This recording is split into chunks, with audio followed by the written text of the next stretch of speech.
¿Estamos todos? ¿Saco la lista y repasamos? Sí, esto está enchufado, ¿no? Vale? Sí, perfecte. Bona vesprada, espero que hàgiu passat un molt bon ratet. Benvinguts a aquesta masterclass anomenada Cafè i xerrada, conversació d'un guió que també podria ser infusiones i charlitas, perquè no tots estem bé en cafè. Infusión.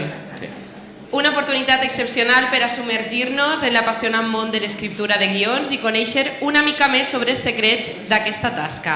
Soc Ajo Valls i avui tenim el privilegi de comptar amb dos guionistes professionals que ens compartiran els trucs, els truquillos que ells funcionen a l'hora de desenvolupar el guió d'una producció audiovisual. Ells són Jorge Hinojosa i Álvaro Robles. Què tal?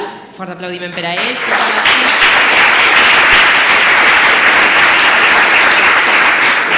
Per conèixer-los un poquet més, anem a començar amb Jorge Hinojosa, nacido en Alcoy en 1987. És guionista, és cineasta, format en l'ESCAC i llicenciat en la Universitat Politècnica de València en el campus de Gandia. En l'actualitat es troba immers en la postproducció del seu curtmetratge Insurrección, del qual és guionista i codirector junt amb Daniel Caneiro. Compagina aquest treball amb la docència en una activitat creada per ell mateix en el 2013, un taller de cinema dedicat a joves, amb el qual ha guanyat diferents festivals educatius a nivell nacional i internacional i treballa també en la posada en escena del seu 5è espectacle que combina teatre i ballet. Ha escrit, dirigit i produït diferents curtmetratges, entre ells es troba Zombie Deneu, guanyador del concurs Compromiso en 60 de Cultura Inquieta i ha publicat 2 llibres, 10 fracasados i l'entrevista. És una sort tindre't aquesta vesprada amb nosaltres. Gràcies.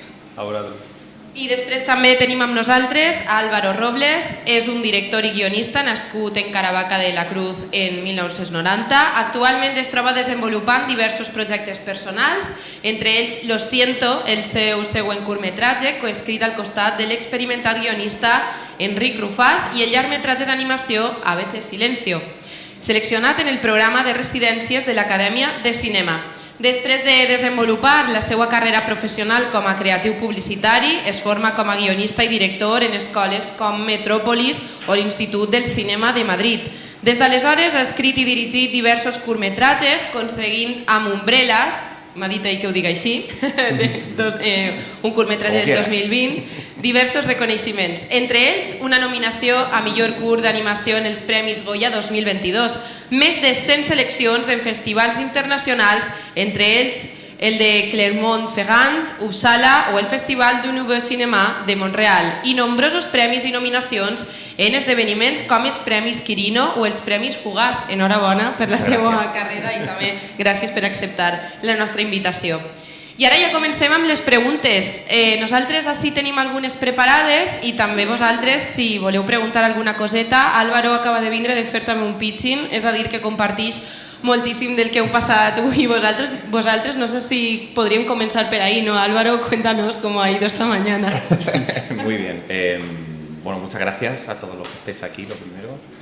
He podido ver los 2 últimos pitch, los he visto muy sueltos, muy profesional, muy bien. Yo ayer casi me hago caca encima en el cine y me quedé en blanco. De hecho, los han subido esta mañana, así que eso no va a quedar ya para la posteridad. No podré decir que eso fue una cosa que ocurrió y se va desapareciendo con el tiempo. Ya va a quedar siempre inscrito en piedra en internet. Se ha quedado. Pero bueno, pude mantener la calma, no entrar en barrena y recuperar, así que, pero muy bien. Al final somos directores, somos guionistas, pero no somos políticos, no estamos acostumbrados a hablar delante de la gente de estas cosas, así que bueno, es normal quedarte blanco, es normal ponerse nervioso, es normal que te bailen las cosas, y también verlo desde dentro, porque mis compañeros, o sea, yo tengo muy poquita experiencia, tengo compañeros que han estrenado varias películas, tienen muchísima experiencia en varios medios, y hasta ellos se estaban poniendo nerviosos, yo los veía así como me cago en la leche. O sea que es normal, pero bueno, muy bien, la experiencia, el resumen es que muy bien. También te he preguntado mientras comíamos si había, quién había, ¿no? en tu pitch.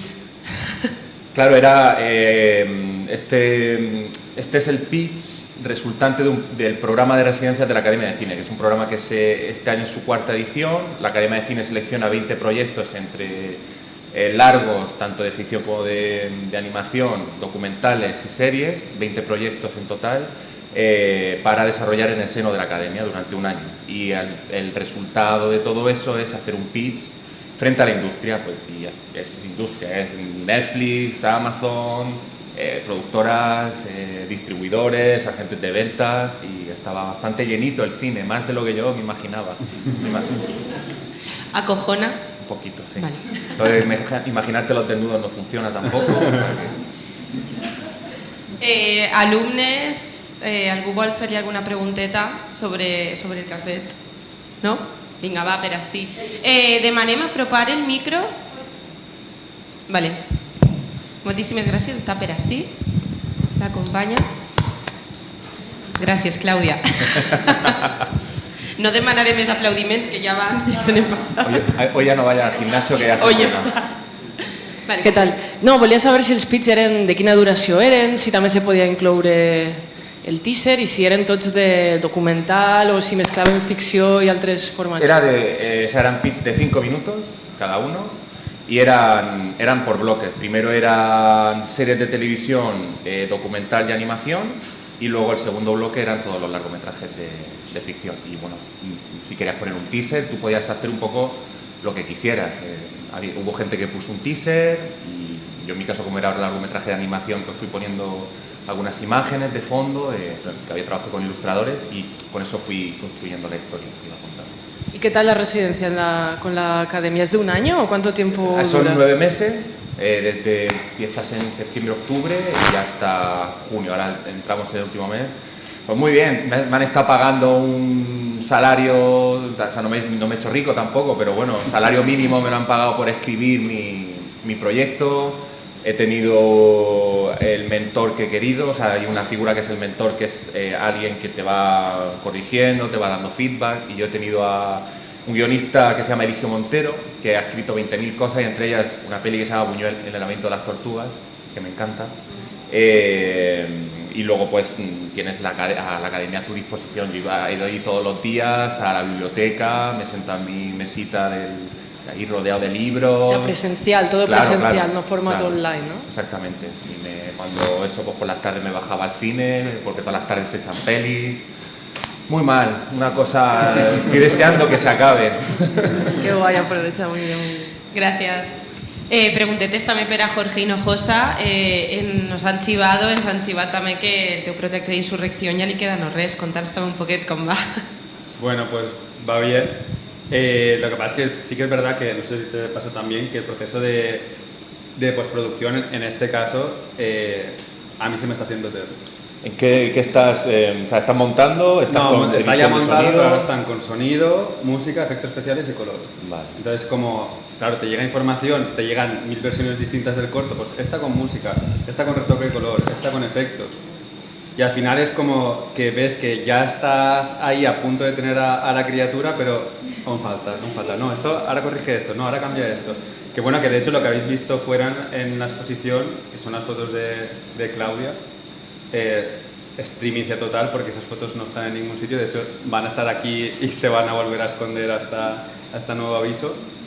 Pero bueno, es porque también para que veáis, ¿no?, ese pequeño adelanto de lo que va a ser el corto, pero bien, muy ilusionado, porque al final también, bueno, podéis decir algo. Sí, no, quería preguntarte también si los resultados que estás viendo son los que esperabas o aún falta un poquito. Sí, lo decía por eso, porque al final Insurrección es un proyecto que surge de uno de los talleres de cine que yo llevo con alumnos de Alcoy, que son jóvenes, la mayoría pues eso, están de 18 años a 25, o incluso algunos más. Empezamos hace ya 5 años a desarrollar, o sea, les propuso el desafío de crear una serie, ¿no? Empezamos a trabajar en ella, llegó la pandemia y aprovechamos al máximo para tener una biblia y un dossier muy potente. Hicimos una campaña de Berkami que fue muy bien, y fue luego ya cuando llegó el momento del susto del pitch, de buscar a gente que creyera en el proyecto, que quisiera participar en él, porque inocentes de nosotros con lo que conseguimos en el Berkami pensábamos que nos iba a dar para grabar el primer capítulo de la serie, y nos llegaba para las pipas del primer día y poco más. No hay que pagarle a nadie. No. Y lo bueno fue eso, pues que en todo este proceso encontré a gente pues, que, por ejemplo, en el tema de producción, como Paolo Yaret nos ayudó muchísimo, y también pusimos en contacto con otro director de cine, que es Daniel Caneiro, que me dijo, yo me pongo a codirigir esto contigo, pero el trabajo que hice fue que tenemos el proyecto como una serie, pero lo que hice fue convertir ese principio de la serie en un cortometraje de 15 minutos, que es lo que grabamos en verano, ahora estamos en postproducción y esperamos intentar presentarlo antes de que acabe el año, ¿no? Por darle ya esa forma y que siga teniendo más vida, porque al final el cortometraje es un medio para llegar al objetivo final, que es que este proyecto sea más grande. Iba a preguntar por eso precisamente, ¿qué objetivo buscas con el cortometraje? Sí, el objetivo con el cortometraje sobre todo es sacarlo y ya tener esa satisfacción personal, ¿no? Tanto mía como de todo el equipo implicado, como también de los alumnos, porque eso no lo he comentado, pero una parte interesante del rodaje fue que mis alumnos estaba cada uno en un departamento y eran como o sea, era como su tutor, era el director la directora de fotografía, tenía su encargado que iba con él y era una esponja que absorbía, pues que ojalá yo con 16, 18 años haber vivido esa experiencia de un rodaje que es muy heavy, ¿no? Entonces, pues ya simplemente con tener eso acabado, decir, lo hemos conseguido, yo ya me doy por satisfecho. Que después de esto vienen muchas más cosas y demás, pues perfecto. A lo largo de esta jornada hemos visto que en los diferentes proyectos presentados siempre tenían influencias. En vuestro caso, en tu caso, Álvaro, ¿qué influencias tienes a la hora de crear o de inspirarte? A ver, influencias todas realmente.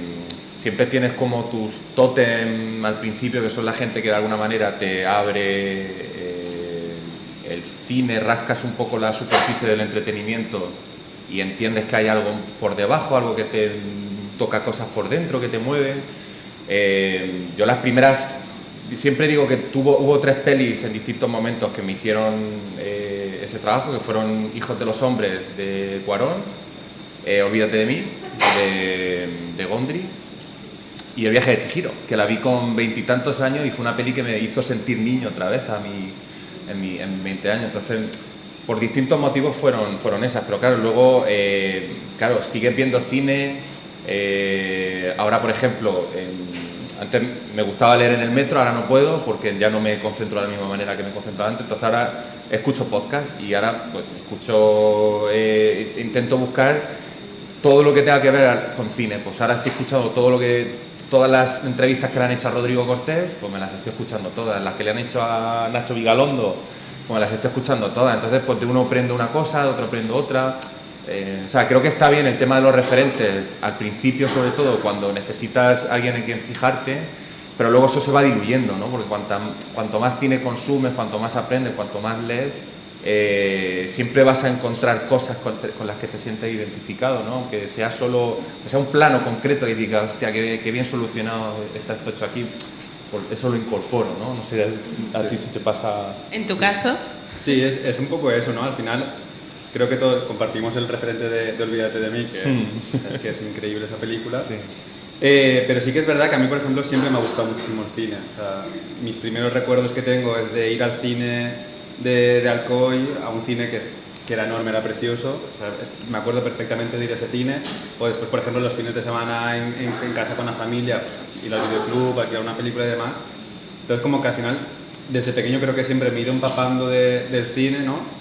Y sí que es verdad que llega un momento en tu vida en el que dices, es que el cine es mucho más que sentarte a ver una película, es que conlleva muchísimo trabajo y al final a mí lo que me llevó a decantarme por el guión fue por eso, ¿no? El cómo tener la habilidad de hacer que una persona esté durante 2 horas, 3 horas o 1 hora y media enganchado a lo que está viendo en pantalla, ¿no? Y más aún, o sea, vosotros ahora que sois más jóvenes lo tenéis más difícil aún porque tenemos en nuestra mano una cosa que se llama móvil, que es la distracción absoluta, o sea, porque ¿cuántos de vosotros veis Netflix y a la misma tenéis el esto de mirar el móvil, ¿no?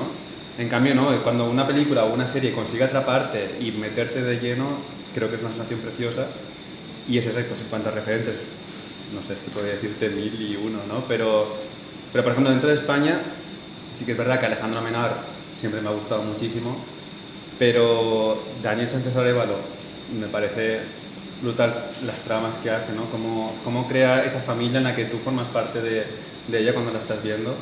Y luego que también lo has mencionado, lo que hacen Rodrigo Cortés y Isabel Peña es de otro No, eso es Sorogoyen. Es Sorogoyen, perdón. Sorogoyen y Isabel Peña lo que hacen juntos es una locura. Últimamente, productos audiovisuales que hayáis visto y que hayas dicho, voy a dejar el móvil. Preguntas difíciles. Venga, Álvaro, cuéntame tú. Pues mira, estoy intentando quitarme de series porque tengo esta cosa de... Todas a la vez. ¿Eh? Todas a la vez. No, es como el pasatiempo, ¿no? Te enganchas y al final, como estoy en un proceso de creación de un largometraje y también tengo que fijarme en cosas de puesta en escena, sí, hay series que son la hostia a nivel de dirección, ¿no? Pero donde está el turrón es en el cine, ¿no? Entonces estoy intentando calmar mis ansias de sacarme el cerebro y ver lo que sea en plan y ver cine. Sin embargo, este lunes terminé de ver una serie que está en el último capítulo, se llama Barry, que me encanta, que tiene la premisa más tonta del mundo, que es, no sé si la conozco. Pues es un asesino a sueldo que se mete actor. Y es la premisa más tonta del mundo, pero lo llevan hacia el extremo total y me ha gustado mucho. A veces, por lo que comentabas, no sé si vosotros os convertís más en cinéfagos, más que en cinéfilos, ¿no? En algunos momentos, por lo que decías de consumir tantas cosas para ver, ¿no? Sí, Puede ser. No, totalmente. De hecho, este año, claro, teniendo acceso al cine de la academia, yo he visto pelis que digo, pues esto no sé ni de quién es ni de tal, pero aquí que estoy es gratis, o sea que voy a verlo. Tienes que aprovechar. Jorge, en tu caso, últimos proyectos que has visto que te hayan gustado muchísimo, pues a ver, los ponemos en la lista. Como serie, como tal, ahora mismo no me acuerdo, señal de que la última que vi no me llegó. Pero sí que es verdad que hace poco, la semana pasada, vi una película que tenía súper pendiente, que es Retrato de una mujer en llamas. Y ves, fue de esas pelis en las que dije... el móvil de todo. Sí, porque encima es una película, no sé si la habéis visto, pero de una belleza de la imagen. O sea, es que de esas pelis que si te la pudieras comer, te la comerías, ¿no? Porque te atrapa tanto en la historia y todo, y es tan bonito lo que ves que te olvidas. Y es lo bonito del cine, ¿no? ¿Alguna preguntita por aquí? Mira, ya empiezan a surgir. Hola, ¿qué tal? No, en micro, Pocher, mira, te lo están portando. Y mientras lo llevan... Llega, tú tranquilo que todo llega. La mejor peli de este año para mí, por cierto, Aftersun. Si podéis verla, Que no l'he vist aún. És per a... Jordi et deia, no? Sí. Si eres d'Alcoi i tens una cosa que es diu insurrecció, a mi això em remet a la revolta del petroli. És d'això, no? Mira, la chica que tens davant, que és la protagonista, t'ho pot contar. És que nosaltres tenim una productora, sobretot de documentals, i hem abordat molt les històries, la història més recent dels valencians del segle XIX cap així, però sempre trobem a faltar ficció sobre aquesta història nostra pròxima que està encara en la memòria de la gent, i en el cas de l'Alcoià, clar, la revolta del petroli és la memòria viva encara, no viva perquè ja han mort tots els protagonistes, però sí que s'haurà contat molt de pares a fills en les famílies i aquestes històries, no? El cas d'Isabel Clara Simó en Júlia és això mateix. Sí, mira, bueno, lo explico en castellano así me entendéis, por sabéis que no entiendo valenciano. Insurrección, al final, el punto de partida es la revolución del petróleo de 1876 de Alcoy, que para los que no lo sepáis, pues bueno, los obreros, por decir de alguna forma, se rebelaron contra el gobierno de la ciudad, quemaron barriles de petróleo y demás, el alcalde ordenó que abrieran fuego, hubieron disparos y al final esto acabó con que los revolucionarios mataron al alcalde, lo arrastraron por toda la ciudad y hay leyenda urbana de que le cortaron sus miembros y demás. Pasaron cositas. Sí. Sí. Se acabó Madonna, mejor. Muy bien. Y bueno, lo que pasó fue eso, que durante 3 días la ciudad de Alcoy se convirtió en estado independiente del resto del país. ¿Vale? Al tercer día llegó la Guardia Civil y demás, los alcoyanos pacíficamente pues cedieron la ciudad. El punto de partida del proyecto de insurrección viene de ahí, de qué pasaría si a día de hoy la ciudad siguiera siendo independiente. ¿Vale? A partir de ahí creamos una trama en la que Alcoy crecía industrialmente y económicamente, se amurallaba Y cuando empezaba la guerra civil, los que gobernaban la ciudad veían que lo de fuera de Alcoy se estaba ensuciando demasiado, cierran murallas y nadie entra y nadie sale de allí. Y de hecho la gente que gobierna la ciudad les dice a sus habitantes que fuera de las murallas el mundo sigue en guerra, que es un desastre y que no hace falta salir porque allí dentro están bien. Y ahí llegamos al año 2023 con nuestra protagonista, que se llama Julia, en referencia a Isabel Clara Simó. Y lo que le pasa es que en el 150 aniversario de la Revolución del Petróleo, Julia conoce a un chico que no le resulta familiar y que le hace plantearse si está justo viviendo lo que le están diciendo o está viviendo una mentira, ¿no? Como que le hace entender que fuera de esas murallas posiblemente lo que le han contado no es verdad. Ese es el punto de partida. Y sí, o sea, és això. Jo crec que al final també en la comunitat valenciana, bueno, i en tot el món, tenim històries molt pel·liculeres, no? I la revolució del petroli d'Alcoi és una cosa superpeliculera que ahí s'ha d'explotar, sobretot en el tema de ficció. Bé, estaràs atenta, que sí. Ya te informarem quan s'estrene. Truquitos para hacer personajes inolvidables. Venga, Álvaro. Para hacer personajes inolvidables. Truquitos. A ver, depende. Yo entiendo que también depende de cada proyecto. Hay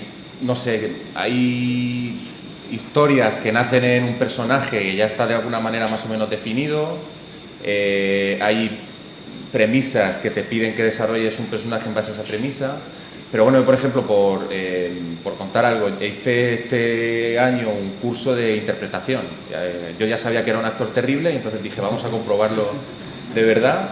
Estuvo muy bien porque sí que siento que para dirigir está bien saber en qué lugar estás poniendo a la persona que tienes delante, aprendes a comunicarte con ella, etcétera. Pero también descubrí en este proceso algo sobre la creación de personajes, porque al final tú le llegas al actor y le dices, mira, tengo esto. Y el actor abre su corazón y intenta poner en común lo que tú le entregas con lo suyo. Y entonces eso luego se acaba convirtiendo en otra cosa. Eso fue para un taller que era simplemente representar una escena, pero yo me quedé con eso a la hora de el largometraje que estoy escribiendo ahora, a la hora de aplicarlo. Entonces, claro, tenía unos arquetipos ya definidos, yo sabía que este personaje empieza aquí y termina aquí, pero todo lo que había por debajo todavía no había empezado a rascar esa superficie. Y a raíz de pues entrevistarme con distinta gente, en este caso con músicos, porque el personaje era un músico, encontré algo que dije, aquí es donde está el conflicto auténtico del personaje, aquí es donde está lo que yo necesito.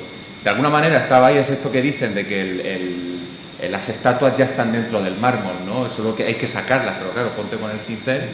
Está esa cosa ahí un poco, ¿no? Yo sabía que había algo dentro de ese personaje que podía ser interesante, pero hasta que no lo contrasté con alguien que me podía dar esa verdad, esa información, no lo terminé de ver. Así, o sea, por resumirlo un poco, quizá te diría eso, que tienes que tener más o menos un dibujo, un boceto de cuál es tu historia, de qué quieres que vaya a ocurrir, y luego contrastarlo. Y luego, cuantas más veces hagas esto, más desarrollas tu criterio, más desarrollas tu olfato a la hora de descubrir qué es lo que hace clic contigo, ¿no? Qué hace clic con el personaje. Y yo creo que eso es lo que no se puede enseñar, y eso es lo que hay que hacer a base de ver mucho y trabajar mucho.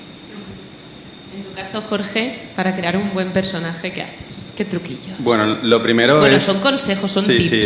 Lo primero es no escribirlo pensando que va a ser un personaje memorable o un personaje, sino simplemente escribir. O sea, yo, por ejemplo, escribo porque tengo esa necesidad de sacar lo que tengo dentro, ¿no?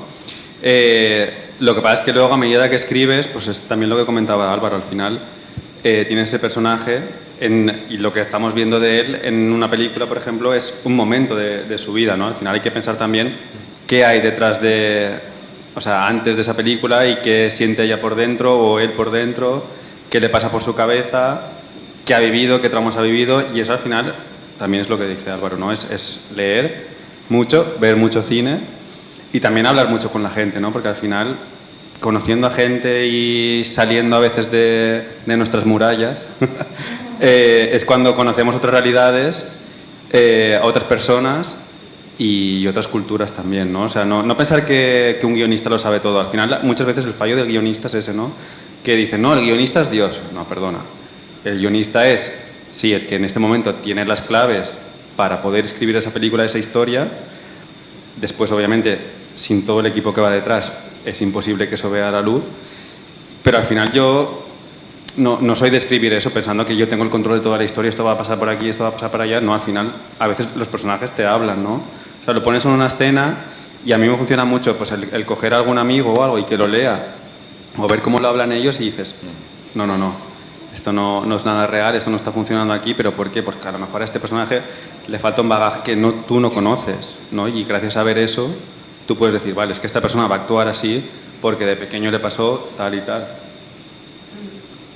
Nuestro equipo de guionistas también de esta masterclass me proponía la pregunta, cuando escribiste tenéis en mente al actor que lo va a interpretar, y yo os lanzo esa pregunta y además os pregunto, si hicieseis un biopic sobre vosotros, ¿qué actor os interpretaría? Jorge. Empiezo por la primera. Empieza por la primera. Pues a ver, me han pasado cosas raras, ¿vale? Por ejemplo, en Insurrección sí que es verdad que hay dos personajes, que son el personaje de Xavi Mira y el de Julie Mira. Los escribí pensando en ellos y son ellos los actores, por eso después en el rodaje era una sensación súper rara de decir, es que es él. Y por ejemplo a los alumnos les pasaba, ¿no? Los alumnos en la prueba del vestuario lo vieron salir y dijeron, es que es él, es que es Revich y Monetario y no sé qué. O sea, y eso era muy guay. Pero por ejemplo después me pasó pues, con Rebeca Bou, que está aquí, que escribí la primera parte de Julia, la conocí a ella y ya en el momento la conocí y me dijo que sí que quería ser ella, es como que cualquier cosa nueva que escribía ya me la imaginaba a ella. Entonces eso a veces también ayuda porque después, claro, cuando conoces a la actriz y ves hasta dónde puede llegar, ya es cuando ahí sí que te conviertes un poquito en Dios y apretas más aún la tuerca para llevarla al extremo porque sabes que va a llegar, ¿no? y que lo cumple y que encima es eso después. Claro, a mí me pasó que justo las fotos que habéis visto fuera son para mí el mejor día del rodaje porque lo que tenía en mi mente era lo que estaba saliendo. Y estaba dentro de mí estaba dando, o sea, después del machaque y del calor, porque grabamos en la semana de más calor del año pasado, después de todo el cansancio y demás, el ver que algo que has escrito en el rodaje ya se está convirtiendo en lo que tú tenías en mente, es supongo que a ti te habrá, y encima a ti con animación es mucho más fácil. Bueno, es distinto. Es distinto, sí. Más visual. Actor que te interpretaría. Kim Gutiérrez. Ya, no va a dir-ho, Pero per les orelles no me da otra cosa. Pero bueno, Kim, no escuches esto. En tu caso. En mi caso, claro, yo la experiencia que tengo yo he hecho 2 cortos de acción real y luego el de animación.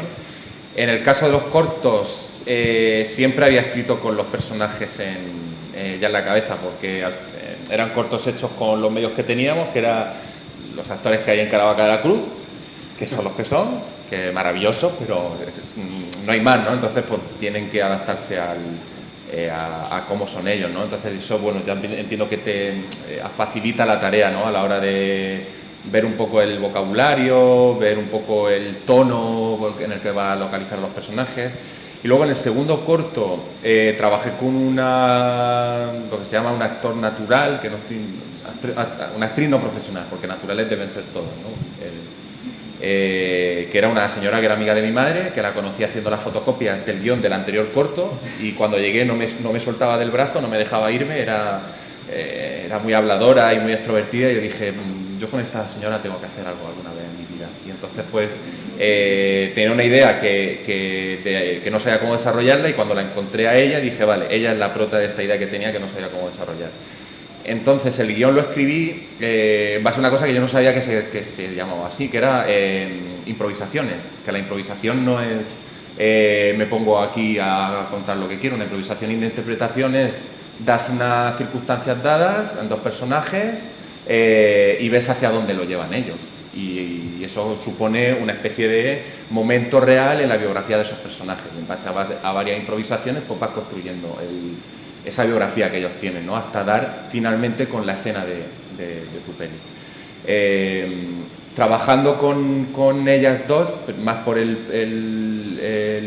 perfil de esta actriz no profesional, les daba las intenciones y yo rodaba el ensayo y yo iba anotando su forma de hablar. Decía, vale, pues tiene esta muletilla, tiene estos adjetivos, tal. Y luego eso ya me senté a escribir el guión con eso, ya le hice el papel hecho a su medida, ¿no? Fue el desarrollo que hice.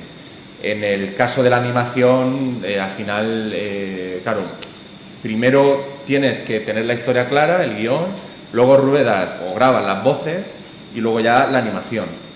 Entonces sí que puede haber algo ahí, pero no tanto, no realmente.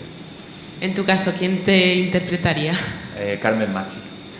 Me gusta. Le llamaremos ahora. Y ya estamos acabando esta masterclass que ha sido súper rápida, pero me gustaría preguntaros por vuestras metas, sueños a corto y largo plazo y también que deis consejos para estos futuros super guionistas que tenemos entre nosotros. ¿Empiezas tú, Álvaro? Vale. A ver, sueños y metas, pues si logro pagar el alquiler todos los meses de aquí a que me muera, eso, vamos, para mí es el éxito. Porque es un oficio complicado, lo sabrás muy bien que hay que hacer 20.000 cosas entre medias, entonces, bueno, para mí eso sería, mi sueño o mi meta es poder ganarme la vida con el cine o con la ficción, etcétera, porque he tenido un año muy bonito, que me está pagando por escribir mi peli, pero esto se acaba mañana ya, entonces ahora voy a empezar así. ¿Alguien me está buscando un copywriter por aquí por la sala? Entonces, bueno. Aprovecha. Y consejos, pues que no le tengáis miedo a trabajar. Yo siempre lo digo que me dedico a esto no porque quiera, sino porque no puedo no hacerlo. Y yo supongo que si te vas a meter o sea, yo tengo colegas, ingenieros, neurocirujanos, pilotos, y luego estoy yo, el tontito que intenta hacer cine.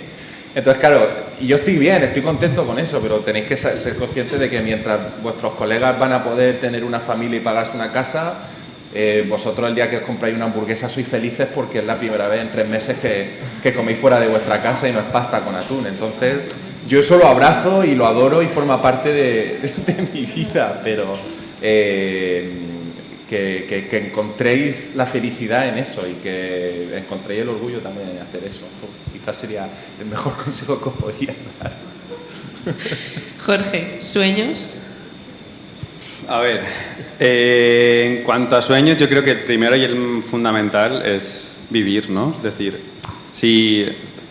o sea, yo soy un soñador, ¿vale? Nato. Pero creo que con el paso del tiempo me he dado cuenta de que al final lo importante de esta vida es vivirla, disfrutar de cada momento, de la gente que tenemos al lado, de lo que nos rodea. Si en nuestra vida o en nuestro camino pues conseguimos metas, conseguimos cumplir sueños que tenemos desde pequeñitos, pues genial, ¿no? Porque nos llenará más, pero al final tampoco nos tenemos que olvidar de lo básico, ¿no? Porque encima, más aún el día de hoy, que es todo tan efímero, ¿no? Es decir, publicamos una serie que has estado 2 años trabajando en ella para que la gente la vea en un día, sentado en el sofá, y al día siguiente la olvide porque ha empezado otra.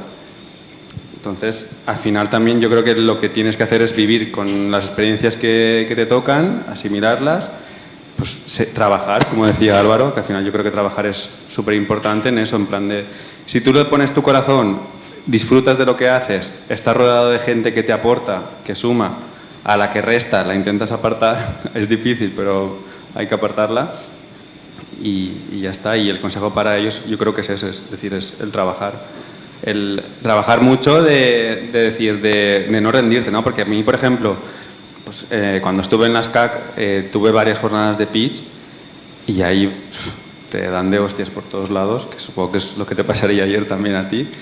Y antes, pues. Sí, antes, sí. Entonces el problema está en que dices, vale, con todas estas hostias que te han dado, te puedes hundir en la miseria y estar años fatal, o decir, vale, de todo esto que he cogido, obviamente hay cosas que están muy bien y que son básicas y me van a ayudar a mejorar el proyecto, y otras que yo también puedo seguir apostando por ellas y demostrar que sí que pueden llegar a buen puerto, ¿no? Es decir, creo que es un poco de todo, sobre todo, primero que nada, humildad, ¿no? Pero tampoco el dejarse machacar constantemente, porque al final es eso, si con esmero y demás y rodeándote de gente que te apoya, lo vas a conseguir. Qué bien. Preguntitas rápidas de nuestro público antes de acabar. Por aquí. Yo tengo una duda respecto al proceso de guión. En esos momentos en los que estáis escribiendo y algo se bloquea, ¿cómo salís de ahí? O sea, ¿qué consejo daríais para cuando en el proceso creativo veis que o no avanza por un lado ni por otro? Pírate de casa, es decir, verdad, si estás delante del ordenador, y yo creo que a todos los que habéis intentado escribir un guión o una historia nos ha pasado que tienes la maldita hoja en blanco que dices, ¿cómo empiezo? Y a lo mejor empiezas, llegas a un momento y te bloqueas y estás semanas dando vueltas al mismo proceso, y a veces el salir de casa, el irte a pasear, ponerte música, o irte a un museo, o irte al cine o quedar con los amigos, te va a ayudar más que el estar tú empeñado en tengo que sacar esto, tengo que sacar esto, tengo que sacar esto. Claro, cuando tienes unas fechas de entrega es más difícil, pero es que al final la creatividad es así. Tú no puedes decir me siento y la creatividad se va a sentar a tu lado y te va a decir venga, va, escribe. No. O sea, cuando le apetezca y si la nutres bien y demás te dirá ahora sí. ¿No? Al final también un truco que yo uso mucho es llevar, ahora que lleváis el móvil es más fácil, ¿no? Antes era con la libretita y demás, pero bueno, a veces el estar por la calle y ves algo y dices, vale, es esto. Por ejemplo, hoy en la sexta de Pitch, una de las personas que ha presentado un proyecto ha dicho una cosa y he dicho yo, a ver, mira, ves, aquí hay una buena idea. Pues enseguida sacas el móvil y dices, vale, de aquí se puede sacar algo. Y es eso. O sea, es el no ofuscarte en que no me sale, porque al final saldrá. Yo es que creo, no creo en lo del bloqueo en la hoja en blanco, porque yo lo último que hago cuando voy a escribir es escribir. Es decir, hago mucha preparación previa. Yo no me siento interior, habitación, día y entonces empiezo a escribir el guión. Yo tengo una pizarra de estas magnéticas en mi pizarra que valen a 40 euros en Amazon y la puedes pagar a plazos. O sea que no hay excusa de pobreza en eso y trabajo mucho con eso. Esquemas, temas que quiero tratar, si tienes el arranque de la peli, ¿no? Y el arranque tiene que también significar el arranque temático. Dices, vale, ¿mi peli de qué temas va? Te apuntan los temas de qué va. ¿Y dónde sucede el arranque de la peli? Te pone el listado de localizaciones. Y ya eso, de alguna manera, ya vas teniendo elementos, ¿no? Con los que jugar. Entonces, para que cuando vayas a escribir la escena, realmente el problema sea que tengas tantas ideas que a ver cuál elijo. Pero es que esto de sentarte y mirar ahí a las musarañas, creo que es una idealización que ha hecho daño a esto y es que es eso, lo último que se hace cuando escribes es eso, tienes que tenerlo muy, muy, muy claro. Había un guionista de cómic, no me acuerdo cómo se llamaba, pero él decía que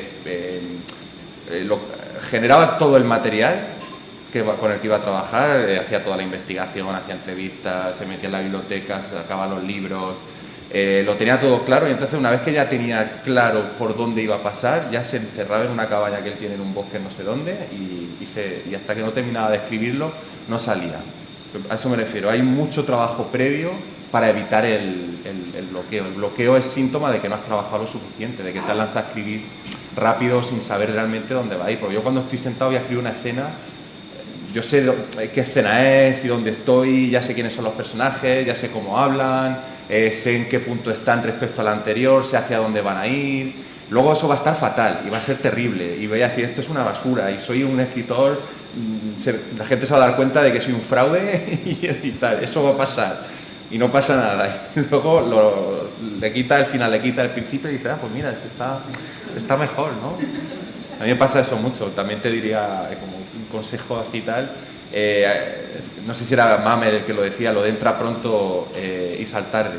No, al revés, entra tarde y sal pronto, perdón que me he liado. O sea, yo siempre me pasa que escribo de más, alargo la cola de las escenas. Y siempre llego y a la siguiente versión digo, estas dos frases, estos dos personajes, esto ya ha quedado claro. Fuera, por ejemplo. Pues muchas gracias. Y también lo que dice él, no tener miedo a borrar. Sí, no, a ver, tira tu material es, o sea, yo siempre digo que es más que escribir es gratis. Esto era Azcona, le decía a una profesora que tuve yo, Dice, tú escribes que detrás del árbol hay 100 millones de chinos. Y eso es una frase. Y luego ya es problema del productor encontrar 100 millones de chinos y si lo encuentra o no lo encuentra. Pero tú escribes 100 millones de chinos y luego ya veremos cómo eso se resuelve. Es decir, o sea, tienes que asumir que tu oficio es lo más prescindible del mundo. Conforme vamos adentrándonos en procesos de producción, cada vez son más imprescindibles porque hay más trabajo invertido. Para escribir, tú te escribes ahí 50 páginas una tarde porque te aburre y luego al día siguiente dices no me gustan y las tiras y no pasa nada. Ese es el trabajo también. Tienes que tener muy poco apego a lo que desarrollas. O sea, no tener miedo a escribir y si ya te tienen que cortar, que te corten en un futuro. Tú escribes y luego reescribes y luego reescribes. Escribir es reescribir. Vale, esa vale. cosa. Muchas gracias. Perfecte, doncs si us sembla bé ja, no sé si alguna pregunta encara podem? Algú més pot saber alguna cosa o preguntar? Sí, yo quería saber si alguna vez habéis utilizado el servicio de un analista de guión o si habéis participado en algún de estos mercados para vender guiones directamente. Bueno, te contesto si queréis. No, Tomás seguro. A ver, yo, analista como tal, o sea, porque sé que Blog Guionistas, por ejemplo, tiene servicio de analistas de guión. Algunos amigos sí que lo han solicitado para sus guiones, yo no, pero sin embargo sí que he trabajado cuando hice un curso de guión en el Instituto de Cine de Madrid, tuve de profesor a Enric Rufas. Enric Rufas es el que fue durante mucho tiempo el guionista de Jaime Rosales. Ha escrito La Soledad, No sé, Juventud, escribió con Fernando Franco La Herida. Y para mí fue un privilegio. Y aparte, la gente no iba al curso, iba yo solo, lo tenía 3 horas para mí solo al tipo.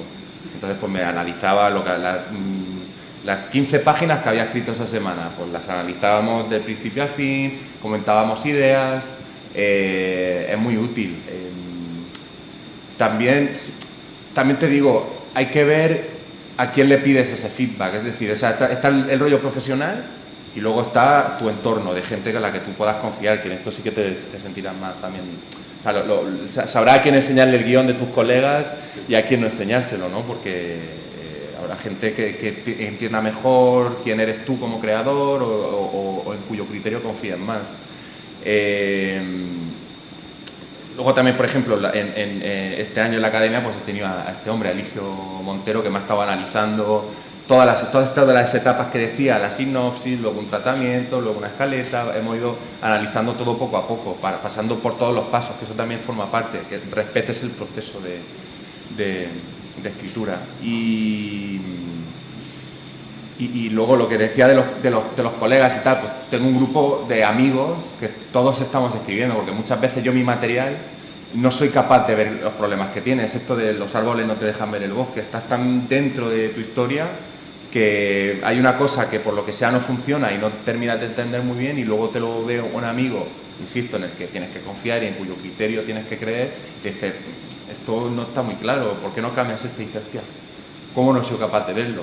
Y luego al revés, ¿no? Pues tú también ofrecer ese feedback. Yo pienso que es útil, pero también tienes que ver quién te da ese feedback. Yo una vez me dieron un feedback en un evento de pitch también, no voy a decir el nombre, pero me dieron el peor feedback que manda en mi vida. O sea, no feedback de lo que estás haciendo es una mierda y no mola nada. Eso hubiera estado bien y puede ser respetable, ¿no? Pero dije, estoy haciendo una peli de esto.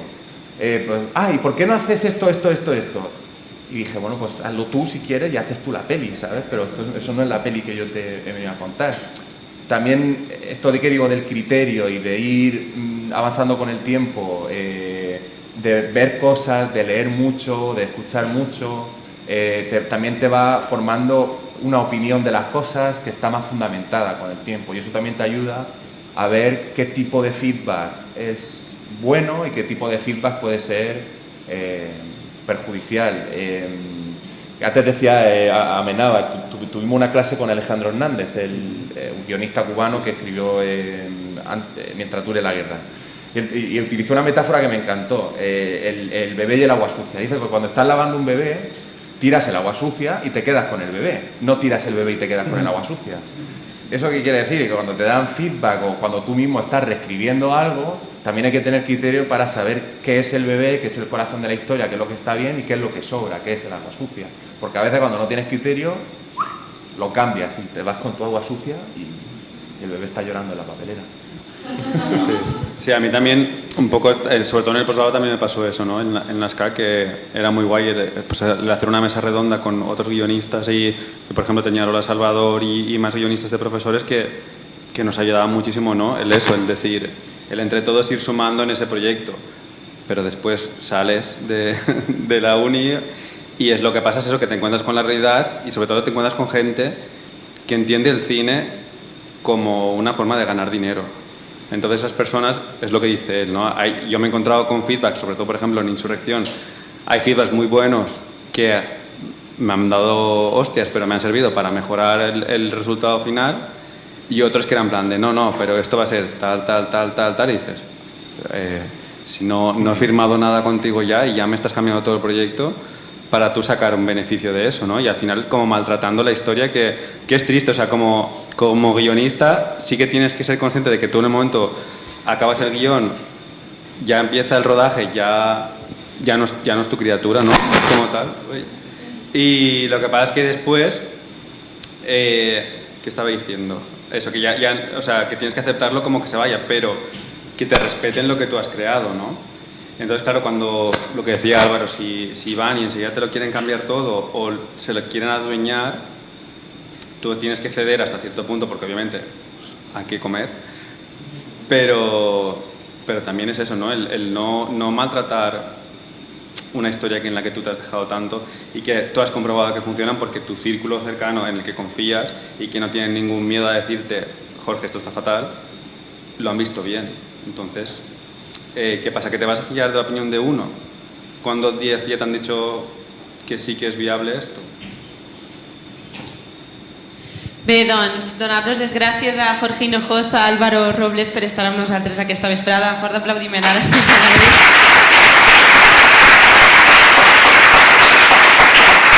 Moltíssimes gràcies. Gràcies a tots i totes. Espero que hagueu passat un dia superxulo. Nosaltres se ho hem passat superbé, estic seguríssima. I ja sabeu, a treballar, a no tindre por a treballar i a escriure moltíssim. Molts èxits per a tots i totes.